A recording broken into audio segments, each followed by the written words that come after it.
நம்முடைய வாலிப பெண்கள் ஆஹா எவ்வளவு ஜொலிக்கிறார்கள் பேஸ்புக்கிலே, எவ்வளவு ஜொலிக்கிறார்கள், எவ்வளவு அழகுள்ளவர்களாக இருக்கிறார்கள். போட்டோவை போட்டுக்கொண்டு ப்ரொஃபைல் பிக்சரை அப்படியே டிசைனாக வடிவமைத்துக் கொண்டு சுமையா பானு, எப்படி சுமையா பானு இந்த பெயரை சொல்லுவதற்கு நீ தகுதியற்றவள்.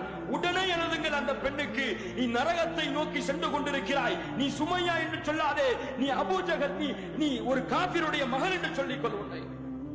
அப்படித்தான் ஏன் ஒரு காபிர் செய்ய வைக்கப்படக்கூடிய விஷயங்களை எல்லாம், ஒரு காபிர் தன்னுடைய புகைப்படத்தை மக்கள் பார்க்க கூடாது என்று பயப்பட்டு அதை மறைத்து வைத்திருக்கக்கூடிய விஷயத்தை எல்லாம் முகம்மது நபியின் வாரிசு என்று சொல்லக்கூடிய, பாத்திமாவிற்கு பிறந்தவர் என்று சொல்லக்கூடிய, சுமையாவின் வாரிசுகள் என்று சொல்லக்கூடிய இந்த சுமையா பாத்திமா போட்டு வச்சிருப்பாங்க ப்ரொஃபைல் பிக்சரா. ஹராம், ஜினா. இது உன்னை பார்ப்பவர்களும் ஹராமிலே உட்படுத்தப்படுகிறார்கள்.